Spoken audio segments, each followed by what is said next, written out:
Hi, I'm Mr. America is in here with one other episode of Dark Theory USA.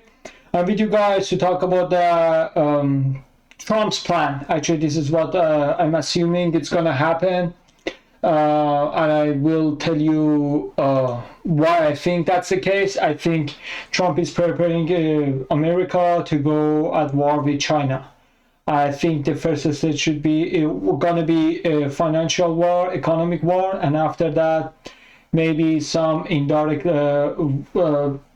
like not nuclear war, but it gets a little hot. It's a little get messy when it comes to the Taiwan. So maybe there will be some exchanges military wise between China and United States when it comes to Taiwan. But I think the first phase is about like United States and China go to the war. But the thing is, okay, so if America want to go to war, first America needs to be prepared. What do I mean by that? I mean, it cannot be like, okay, from today we're gonna put some tariffs on every goods, every product that come from China, 25% tariff, and then expect everything goes well. So it's not as easy as you think, especially when we are talking about the China. And the reason is because with the China, they have so many leverages over the United States in last couple of decades. So it makes them to be to have some upper hands when it comes to the economic. And United States should take care of them and address those issues before declare the war. But war, I mean, like something like the Cold War with Soviet Union. But what are those? So there are four problems that President Trump should take care of before going in direct conflict, economic war with China, which are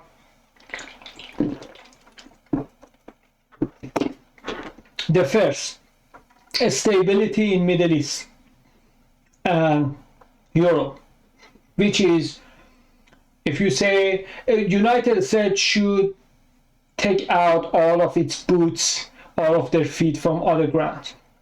So there should be a stability over there and make sure our allies are taking control of them. You know, for Europe, you can say NATO, and for Middle East, those countries, they are allied with United States. So they want to make sure like they stop being distracted on the rest of the world and only focus on China. But prior to that, before focusing on China, they have to make sure like everything is under control, so nothing distract them from Middle East or Europe or even Africa. So that's why they are making Pacific NATO with Australia, South Korea, and Japan.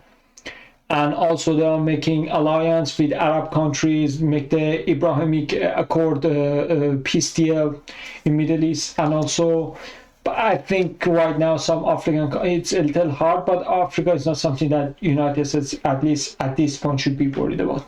So mostly like Middle East, Pacific, and Europe. And they're making that, like Europe, alliance in not NATO, and then NATO for Europe, Abraham Accord for Middle East, and also Pacific NATO for Australia, Asia. And after that, they can only focus on China. So that's the first thing. So they have to not be distracted by any other part of the world, only focus on China. So it's doing that. It's trying to bring the peace to the Middle East. I will talk about that, and also make a deal with Russia, Putin, about the Ukraine war. Okay, I will explain that too. The second thing is, well, United States has a debt deficit. Like the budget deficit means we are spending more than we are earning, we are making. So that's why our debt limits is going higher and higher. So we are just expanding the debt limit so we can have more debt in order to spend. So that's why Doge is doing a very crucial part, is having crucial part to make sure we don't have money deficit, we don't have the budget deficit, and we make more than we spend. And as Elon Musk explained that, I will play it for you guys. There are two things should be considered. One of them is we have to make sure we have to get rid of some of the regulations that they don't let the economy grow. So those companies, they can make more money. If they make more money, so they pay more taxes, so there will be some growth economically. And the second thing is wasting money. And some of the stuff that we saw, like what we are paying to other countries as a called aid, USAID, it's really laughable. It doesn't serve us any interest. It doesn't help us any good, but it's just for nothing, for some agenda that is not even beneficial. I understand sometimes you help some countries to make sure they're unchecked or they're going to be your ally. I understand that part. But those things that I saw they are spending the money on, it doesn't even serve America. It doesn't help us. It doesn't even make them our ally. Like, it's just wasting money. So he said we have $2 trillion deficit. A $2 trillion deficit. Elon Musk said if we get rid of $1 trillion by stop wasting money, stop spending those money on unnecessary stuff, and then one other trillion by deregulation, so companies can make more money, because like those regulations, just like communism, slow you down from growth. And if economy doesn't grow, so you know what's gonna happen. It's gonna stay slow, and then so in the best case scenario, your budget gonna be the same, but we want to increase our budget, so we have to make more money, so we have to deregulate. And also Trump gonna bring so many jobs in here. Like I saw that with the Prime Minister, President of Japan. He was talking. He was invited to the White House, and they were talking. And he said, like, we're gonna bring so many car factory, Japanese car factory inside the United States. So instead of being built in other countries and then shipped to the United States, those companies bring their employee or their people or hire some Americans and build those cars over there, which makes it super cheaper for us. Because think about that, and it doesn't even affect their economy, because anyway they want to send it to Americans, right? They said those cars that you want to send it to us, build it in United States, so create some jobs. If not, you have to pay tariffs. Because think about that, if they want to sell it to Americans, they have to pay tariffs. So it's going to be more expensive for them. So they're going to add that 25% to the price of the car. So we have to buy it more expensive. It's going to be more expensive for them. So they're going to go bankrupt. They are going to lose the market. And also we won't be able to afford those cars. But if they are built in United States, it's easy peasy. It's the same price for the Japanese company. It's same price for us. The only thing which is different is right now we created some jobs for American as well. Like I buy for the same price in that case, because there's no tariff on top of that, and it costs them the same price because they are not paying any tariff because they brought the company inside the United States. The only thing is we created some jobs. It's a win-win. But those countries that they get greedy, they said, no, we want to build it in our country, and if you want, you have to buy, and they get some money for the shipment as well. So that's one other thing why the tariffs, right now he already imposed 10% or 15% on China's products, and that's what it is. Like his plan is to make sure like we take care of our debt deficit. And the thing is, this is the second thing that United States is dealing with in order to, after that, go focus on war with China. It's like, if we have so much debt, our hands are chained up. Our hands are going to be tied up. So in that case, there are not so much things to do. We cannot make a bold move. You know what I'm saying? Let me give you one example. When we impose tariffs on Mexico and Canada, because 77%, in last episode I talked about that, in two episodes before, because 77% of Canadian products are coming to United States, and 83% of Mexicans, they go to United States also. So if they lose us, the economy gonna collapse, right? So we had that leverage, right? So, but when it comes to the China, because we have the money deficit, we don't have that much money, because first they say, hey, before you're gonna talk rough, you're gonna act like a tough guy, first pay off your debts. So they can play that card by the debts that we have, that mostly goes to the China, if I'm not mistaken. So they're gonna use those leverages, and $36 trillion is a lot. So we have to make sure our economic is the way that every year we are paying our debt, so they don't have any leverage. And just imagine if United States didn't have any debt. It would be over. It would be end of the game. Like the only reason that right now we cannot get our true potential is because right now we are tied up with our debts. And the way that the government is spending, it's just adding to it instead of bring it down. So that's the second move, that we have to take care of our debt so we can make a bolder move against China. And third thing that I think is very important is like human labors, human resources. Of course, I'm gonna make one episode about conspiracy theory, that I'm going to say maybe that was part of plan to let previous administration bring 15 million illegal immigrants, and eventually those people that they are criminals or thieves, or they have bad background, they get deported, and those people who can work with the minimum wage, less than minimum wage, in order to stay in here, they accept the deal, and some of them they start working. Because United States knew that if they're going to go to the war, because China is not going to just stand back and watch that. So China is going to play their cards, and the best card that they have is the cheap human labor, human resources. And if we want to make the same thing that we get it from China in United States, it's going to be way more expensive and people cannot afford that.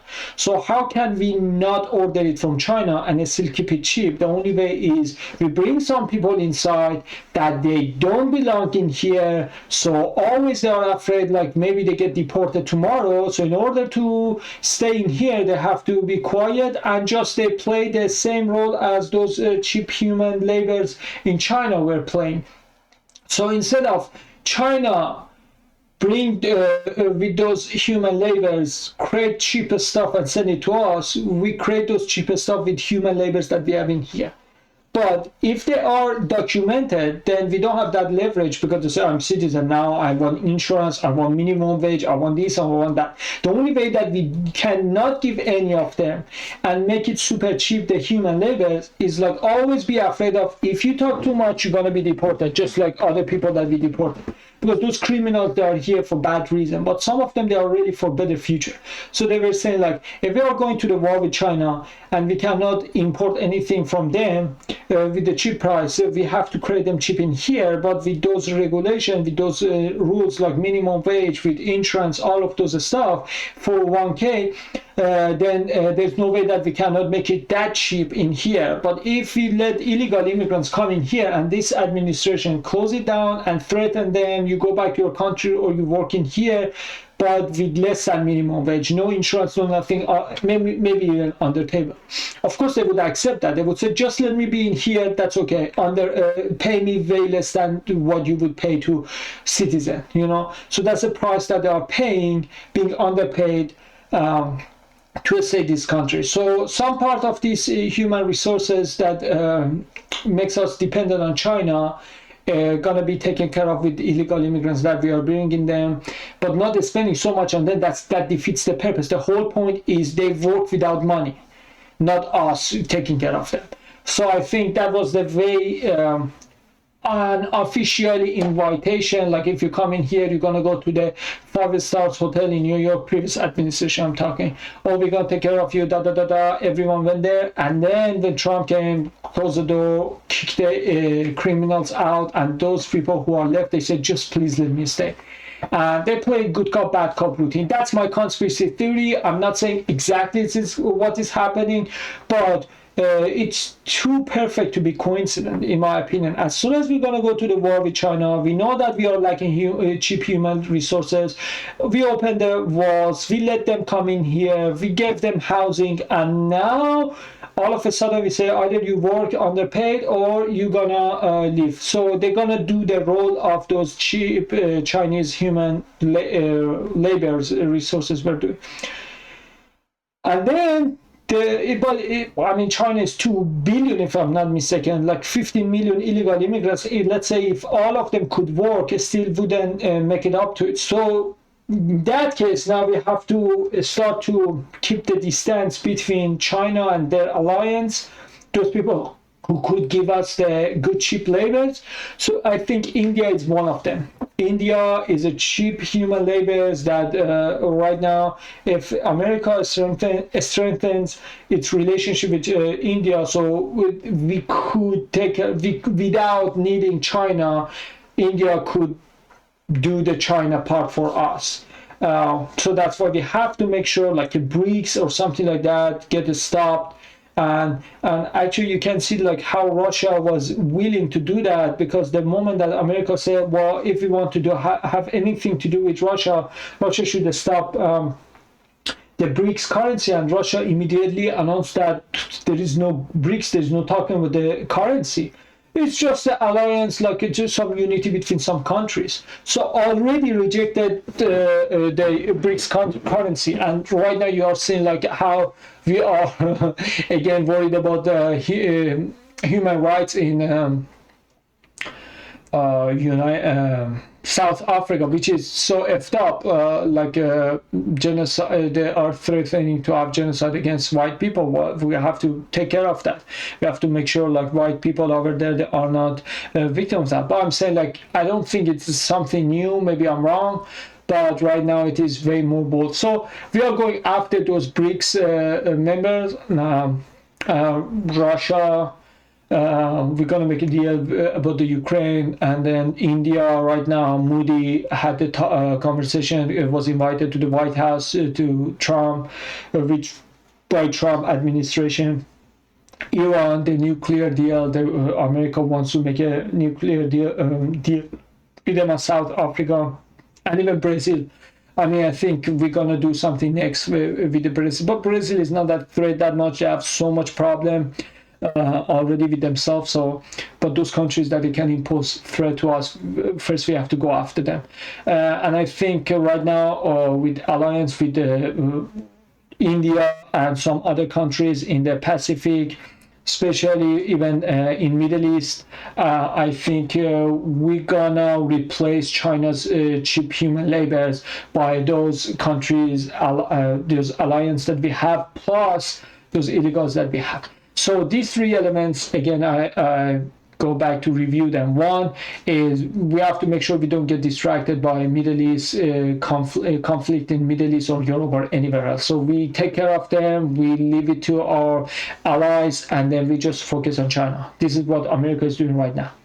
Two is we have to take care of our debts. And as long as we have so much debt and it's increasing, we cannot make so much bold move. So we have to take care of our budget deficit, so we can make more action. Our hands would be more open, not tied up. That's why this is what Doge is made for. And third is taking care of the human laborers. And I think some of those illegal immigrants are going to play that role that Chinese was doing it for us, so create the cheapest stuff in here, as long as they're not documented, so they will be underpaid, and everyone is happy. They're happy that they are staying here. We are allowed them to stay here, and we are happy that we are getting the cheap products instead of outside in here. And also those, let's say 10 million illegal immigrants, they are not going to all work and be good substitution for the Chinese labor, because there are 2 billion people, but these are just only let's say 20 million at most. I think the rest going to be taken care of by or handled by our allies. That's why I think America's President Trump is making sure those people they are doing their job. They are those countries are allies. They know that where they are standing, no shady area, no gray area. Are you with us or with them? If you are with us, come in here. So he's basically, like two people that they are trying to pick their teammates to make two teams to play against each other. Now Trump is picking their team, and I don't know if this China's silence is like they have something already cooked and planned, or they're just watching to see what to do, how to retaliate, or how to react to it. I don't know if they already predicted, because so many people, including, in my opinion, Chinese experts, they expected Kamala Harris to win the election, but unlucky them, it didn't happen. And now I think I don't know if they are still in a state of shock, or no, they know what's up. They are waiting to take action when it's time. So I'm gonna play some of the videos very fast to go and review on them. This is the king of the Jordan, about the Palestinian Gazan people, that his plan is to displace them to the new location and rebuild the Gaza. And United States take the ownership, have the full control of that, to make sure nobody, neither Israel or Hamas or anywhere else, any other group could come and take over. So they want to make sure media is going to be stable. So that's a bold move, because everyone disagree with this plan that Trump has. Everybody knows, even MAGA people, half of them, they are against that. So I really don't know how this is gonna play out, but let's see. Thank you very much. It's an honor to have King Abdullah with us. He's been a friend of mine for a long time, actually, long before even my first term. And we've had a great. Jordan has been very strong, has been with me, and it really has been with us. Yes, and so short after we collaboration, I think, just as a testament to what you said, is a special relationship between our two countries and the personal relationship of potential trust between each of us.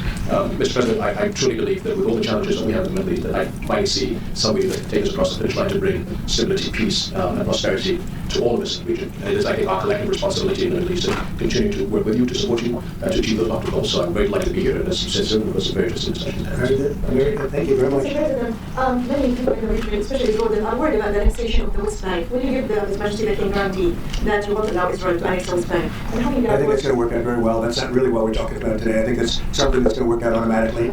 So you see, Trump doesn't give exactly the answer, but it's just saying it's going to be okay. But he doesn't refuse that. Like in last episode, I said probably this is what he's throwing out. So he says what sticks, and go with that. Like he throws some other plan, whatever sticks, he goes with that one. But no, apparently he's very firmly he's supporting his own idea, and then he truly believes that, and that's his plan. And it's in good shape. And we discussed it. Other people have discussed it with us and with me. And that's going to work out. West Bank is going to work out very well. Mr. President, why should the King take the Palestinian people? He's making he doesn't want to. Well, I don't know, but he may have just something to say, because we discussed just briefly. I think maybe you want to say it now, or. Well, Mr. President, I think we have to keep in mind that there is a plan from Egypt and the Arab countries. We've been invited by Mohammed bin Salman to discussions in Riyadh. I think the point is, how do we. So Saudi Arabia are gonna have the meeting. So all the Arab countries, they get around the region, they get together to make the decision. This work in a way that is good for everybody. Obviously, we have to look at the best interests of the United States, of people in the region, especially to my people of Jordan. And we're going to have some interesting discussions today. I think one of the things that we can do right away is take every 1,000 children that are cancer children or in a very ill state to Jordan as quickly as possible, and then wait for, I think, the Egyptians to present their plan on how we can work with the president. So Jordan is saying, like, we're gonna take for the initial plan, we're gonna, for a starter, we're gonna have the 2,000 Gazan children who are diagnosed with the cancer inside and help them, and then what I saw that from Jordan's king of the Jordan, he was saying like Egypt should catch up, in his conversation in this video, he was saying like we have to wait to see what Egypt does, because Egypt has made 7 layers of wall to make sure they don't come in here. They have their own reason. And Jordan is saying like it should be only on us, because the president of the Egypt is not here. Morsi, I guess, Sisi or Morsi, one of them. Sisi, Sisi, I guess. He's not in here, so I think he's like saying like it shouldn't be all on me. So Egypt should do something as well because Egypt rejected initially as well. So you're I want to tell you, just excuse me, wait, just please. I didn't know that, but you just said 2,000 children with cancer or other problems, and that's really a beautiful gesture. That's really good, and we appreciate it. And we'll be working on the rest with Egypt. I think you're going to see some great progress. I think with Jordan, you're going to see some great progress. Three of us, and we'll have some others helping, and we're going to have some others at a very high level helping, and the whole thing will come. It's not a complex thing to do. And with the United States being in control of that piece of land, a fairly large piece of land, you're going to have stability in the Middle East for the first time. And the Palestinians, or the people that live now in Gaza, will be living beautifully in another location and will be living safely. They're not going to be killed, murdered, and having to leave. So they asked, like, what if they don't want to leave? They said, no, they want to leave. Like, why wouldn't they want to leave? So this was about the... Are you worried that using Jordan and Egypt, like, this is really their place, their plan to displace that, right? So at a high level, you say, what is the goal of DOGE, and I think a significant part of this presidency is to restore democracy. This may seem like, well, I'll mean a democracy. Well, if you don't have a feedback loop, okay, we would have to. If you sorry. So gravitas can be difficult sometimes.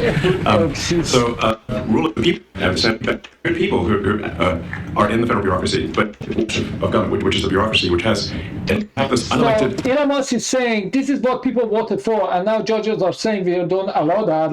Like it is called bureaucracy. Like democracy means whatever people say. Bureaucracy means elites gonna say what you are allowed to say.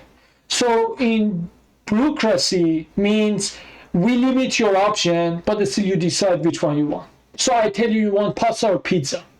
This is called bureaucracy. Bureaucracy means pizza or pasta, your choice. Democracy means what do you want to eat, right? And now we have the bureaucracy. It means, okay, you voted for Trump to have the Doge, Elon Musk. We voted for all of them, but not this one. I mean, who are you to tell us? It's we the people, not we the judge. Fourth unconstitutional branch of government, which is the bureaucracy, which has, in a lot of ways, currently more power than any elected representative. And this is not something people want.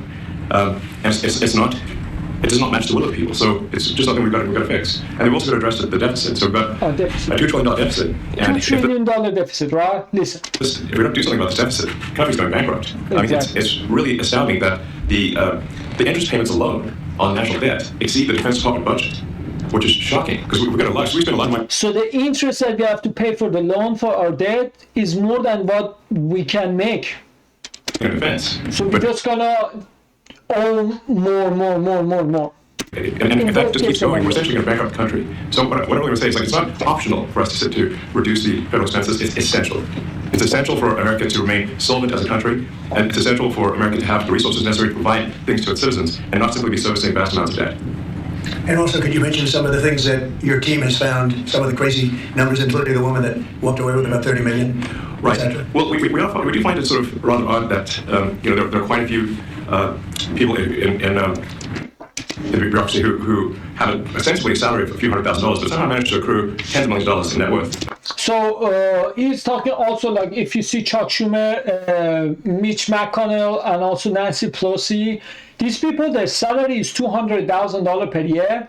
Their net worth in last couple of years is $20 million.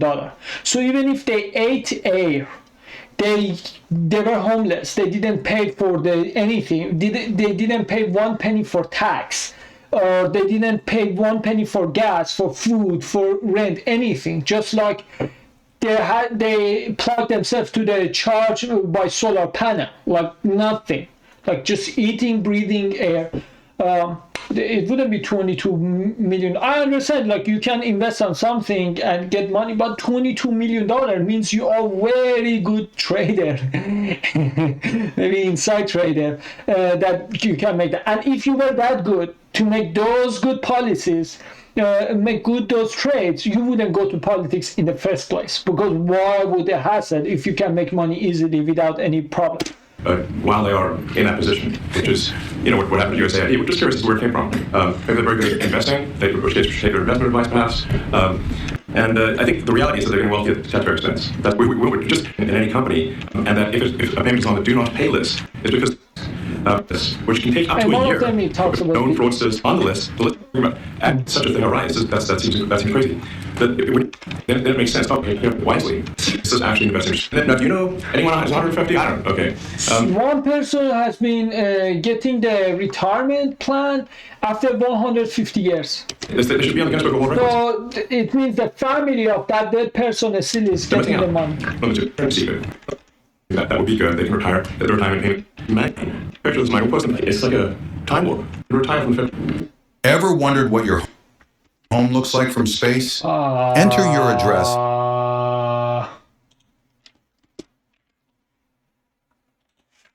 Doesn't that sound crazy? There's like 1,000 people that work on this to, boxes in a mine shaft. More useful way. Prosperity is we get people to shift from roles that are low I'm trying to start away from the public. We won the House, we won the Senate, no doubt about that. That was all they get what they voted for. And from any conflicts of accountability. Excellent transparent. In fact, what am I paid, which currently they are paid, should taxpayer money. Yourself, for instance, you've received billions of dollars in federal contracts. When it comes to the Pentagon, for instance, which the president I know has directed you to look into. Yeah. Are you interest if you are checking who is getting a lot or not, while you are getting money from government as well. And he says everything is public. If you can find anything that is wasteful, just let us know. yourself? Overactions are, there's conflict there. I don't like people are going to be shy about saying that. They'll say it immediately. Yeah, that's true. Because if those people who hate Elon Musk, they would love to find one thing that is wasteful and say, oh, you are already doing what you are ashamed other people of. But it's we're currency, so you can see everything that's We would make their interest and accept it. And you know what? I'm doing this very, very month contract. Helps podcast they're able to do it. I don't know where it is. What's in half from 2 trillion and kept 1 trillion? And it's really what are the two ingredients that are really at a high level? Okay, well, what are the two ingredients that are really necessary in order to cut the budget deficit in half from 2 trillion to 1 trillion? And it's really two things: competence and caring. And if you add competence and caring, you'll cut the budget deficit in half. And I fully expect to be scrutinized and get a daily proctology exam, basically. Might as well just camp out there. So it's not like I think I can get away with something. I'll be scrutinized nonstop. But with the support of the president, we can cut the budget deficit in half from 2 trillion to 1. And then with deregulation, because there's a lot of sort of as I said, so deregulation, 1 trillion, and also cutting the wasteful money that they are spending, like USAID, another trillion. So now we don't have budget deficit. So everything that we make is more than what we owe, so we can pay off our debts. regulations that So then we can focus on China. Then we have more things, more cards to play against China. ultimately serve the public good. We need to free the builders of America to build. And if we do that, that means you get the economic growth to be maybe 3-4%, maybe 5%. And that means if you get $1 trillion to economic growth and you cut the budget deficit by $1 trillion, between now and next year, there is no inflation. There's no inflation in 26. And if the government is not borrowing as much, it means that interest costs decline. So everyone's mortgage, their car payment, their credit card bills, anything, their student debt, the monthly payments drop. That's a fantastic scenario It is. for the average American. It is. I mean, Fantastic. imagine if they go down the grocery aisle. It is The fantastic. prices from one year to the next are the same, and their mortgage, all their debt payments dropped. How great is that for the average American? Very great. And last thing I wanted to show you And we guys. kept the relationship during the 4-year period. The period it was a very interesting period indeed. I got to see how not to do things. And we've just started up again, and we have, I think, some very big things to talk about. Number one is they're going to be purchasing a lot of our oil and gas. We have more oil and gas in it. You see now, so they're gonna, if China stop buying from America, because I don't know if you knew that or not, but China and United States, they are basically the biggest export and import from both countries is each other. It's so crazy. The biggest buyers for biggest imports. Import from China is United States. Biggest import from United States, China. Biggest export from China is United States, and vice versa, which is crazy. So it means it's so entangled. So in order to untie the knot, they have to find replacement, and this is what they are doing. So now they say like they're gonna buy us oil. So instead of if China stops buying oil from them, so they can send it to India. As long as they don't lose the market, then who cares to who they are selling? The other country in the world by far, and they need it and we have it. and we're going to talk about trade. We're going to talk about many things, but it's really an honor to see you, and you've been my friend for a long time, and congratulations on having done a great job. Thank you. The India-US strategic partnership with the same bond, with the same trust, and the same cycle. He talks Like Indian, many so people we in have Houston, to. we have conveyed a very strong message of our friendship through those events, and the resounding echo of those events can be heard even today in India and the world. Bharat America सबक And attaining unprecedented heights in our relationship, and I firmly believe that in your second term we will work with even more speed. और मैंने जैसे भारत के नागरिकों को वादा किया है कि मैं तीसरे recharge 7, and this is getting new speed and new resolve. America विश्व का सबसे पुराना लोकतंत्र, भारत विशाल लोकतंत्र और इसलिए हम और ये 11 की शक्ति This democracy in India is the world's largest democracy. So when India and the US come together, they make 1 + 1 11 and not 2. And this is the power of 11 that is going to work for the welfare of the humanity. मैं राष्ट्रपति Trump का मेरे अच्छे मित्र का हृदय से आभार व्यक्त करता हूँ कि हम फिर से एक बार प्रगति की राह पर नई ऊंचाइयों को छूने के लिए चल पड़ेंगे. I once again thank my friend President Trump, and we together resolve that we will together march towards progress and towards prosperity for our nations. Thank you. Thank you. Thank you very much. And he's doing a great job in India. Everybody talks about it. He's doing a really fantastic job, a great leader. So they both have vision. Trump has vision, as I said, going fighting China, so India could be a good replacement as a oil buyer and also cheap labor. And also India has its own vision because, you know, the corridor, they want to have the Silk Road corridor. They want to have, India wants to play a big part from east to west. And yeah, I guess India wants to get its own benefit, and United States is making sure, that's a politics, you know. United States wants to make sure, like, while India is trying to accomplish their own vision, at the same time they play United States game. So somehow they are managing the relationship the way that while India thinks they are doing it for their own prosperity, it benefits us, America. That's if you are a great maker, like a chess player, this is what you should do. So that person doesn't feel like they are a slave to you. They think they are doing their own goal, but their own goal is part of your plan. मैं आपका बहुत आभारी हूँ आपके शब्दों के लिए और मुझे विश्वास है कि भारत का हर नागरिक इस भावना का आदर करता है. I thank you for your warm words, Mr. President, and I firmly believe that every person in India respects your sentiments. Thank you very much. Any questions, please? Yes, President. You are both very popular leaders in your respective countries. You've spoken about a common sense diplomatic doctrine. So what's the Trump-Modi doctrine that we should expect from the leaders today? Based on our word, better to say. Well, I think more than anything else will be the unity. We have great unity. We have great friendship, he and I and our countries. And I think it's only going to get closer. But it's very important that we remain united as countries. We're friends, and we're going to stay that way. President Trump, how are you going to fight China if you're going to be tough with India on trade? How are you going to beat China then? We're in very good shape to beat anybody we want, but we're not looking to beat anybody. We're looking to do a really good. We are in good shape to beat anybody that we want, but we are not looking for beat anybody. But I think he is looking for beating China. Job. We've done a fantastic job for the American people. We had a great 4 years, and we were interrupted by terrible administration, absolutely terrible. They didn't know what they were doing, and now we're putting it back together. And I think it's going to end up being much stronger than it was before, even much stronger than it was before. President Trump, first of all, congratulations for the fantastic 24 days of your presidency. Historic and unprecedented decisions that you made, transformational reforms. I'm particularly impressed by the transformational reforms. I'm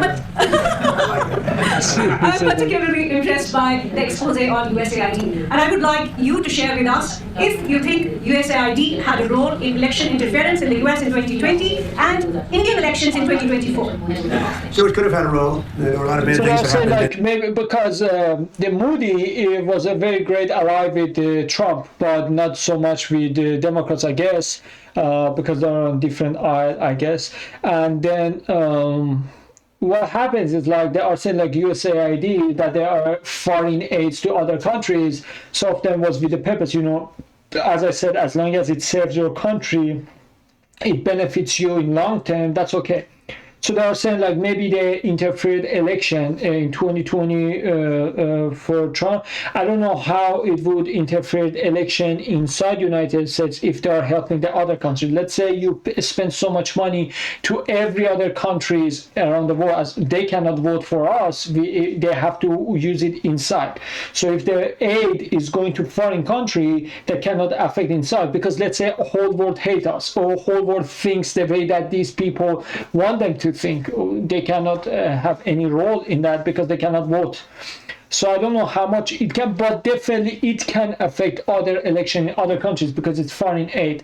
And she's asking if that USAID had a role to play for that or not. In 2020, I think bad things happened in 2024, but it was too big to rig. We won by a tremendous margin. We won every swing state. We won the popular vote by millions of votes.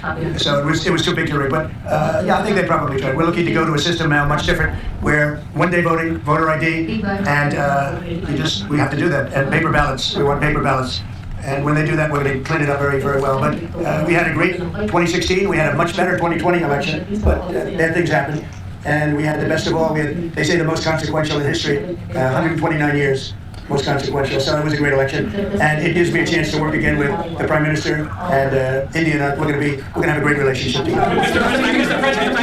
President, do you think that President Trump ने President Putin से बात की है और फिर उसने बात करी है? आप हमेशा से Do you see India playing a role in your plan to broker peace in Ukraine? And if I could ask you about a development in your hometown today, the U.S. Attorney has resigned over the DOJ's request to drop the case into Eric Adams. Did you personally request the Justice Department to drop that case? No, I didn't. I know nothing about it. I did not. I think that, just to answer your other question, we're just going to get along well. We're going to get along with all countries. We're going to do very well. We're going to be doing, I think, record business, record numbers. And we're going to work with India also. We have some very big trade deals to announce in the very near future.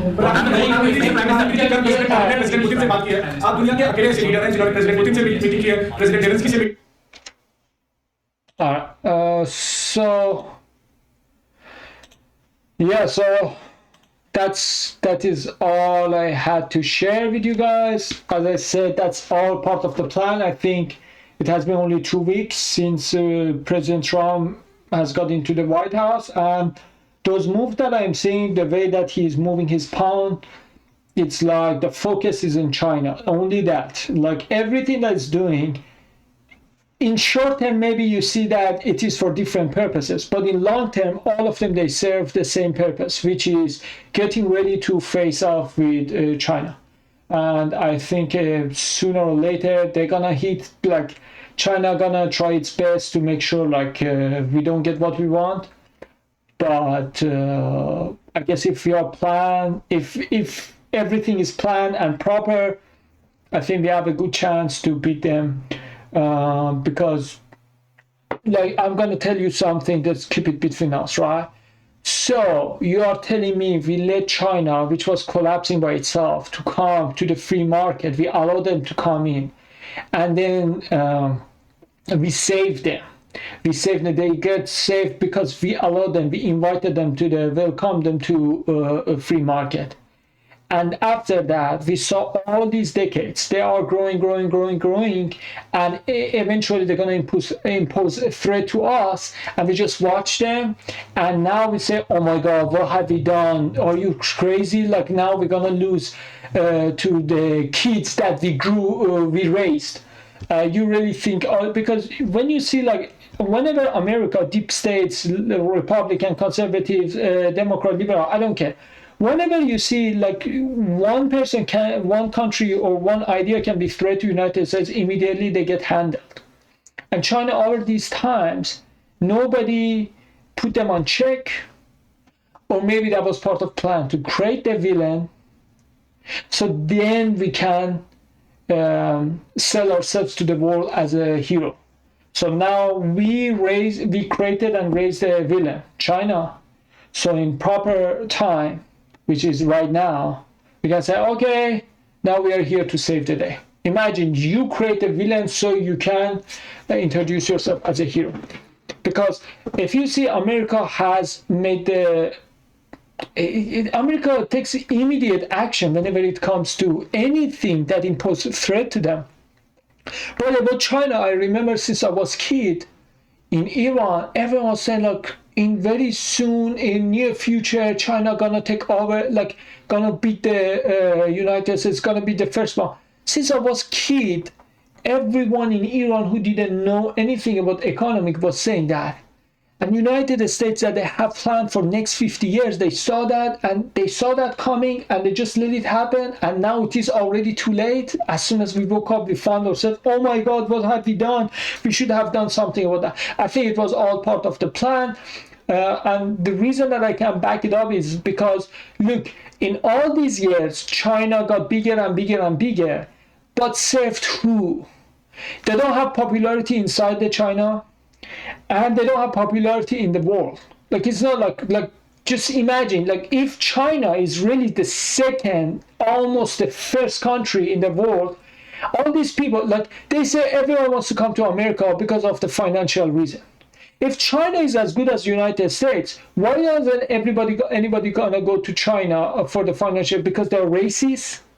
Because they are not white people? No, bro, it's bigger than that. It's like China doesn't have the reputation. China is just good enough for people to buy cheaper stuff. If we can find a way to sell those cheaper stuff by ourselves, if it is the same price, almost a little, even American brand is a little more expensive than Chinese brand. People choose the America because America is a brand, like just the iPhone. You think really Apple is iPhone is way better than Samsung? Not at all. It's just they are charging you for the brand. And people, the Western brand is established. Chinese brand is not. So even in Asia, we are talking about the K-pop star, something like that, or South Korean music. And so all of those countries that they are like popping up from the Asia, like the music, the car, movie industry, entertainment, anything, they are the greatest ally to the United States. So I'm asking you, how many Japanese and South Korean car companies you know? Almost all of them. How many Chinese do you know? They are saying they're way better, they are way cheaper, everything is better, good, nothing bad about that. Why don't we know any of those brands? Why haven't done that? So I think it's not only about the product, but also branding, and we are seeing the effect. I think China doesn't have the brand, doesn't have the popularity. After all of these, China is the best, it's going to be the greatest, going to catch up with America, going to be the first country, blah, blah, blah. Still, the immigration net is negative. More people are leaving China and never come back than people who are coming to the China. Like more Chinese people that are leaving China forever than people are coming to the China for study, for work, for whatever. Are they afraid of Chinese language or what? Are they racist? Come on. If it is economical reason, those people from third world country would say, I don't care, I just want somewhere that I could have better life. So why don't they go to the China?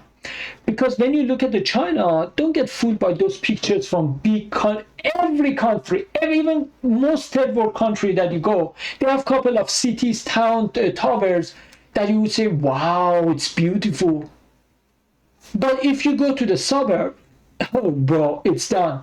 So when you look at the Western, like let's say Germany or France or England, those suburbs, those villages, the quality is way more than villages inside China or even Russia. Moscow is beautiful, but outside, or St. Petersburg, but outside of that, it's not that developed.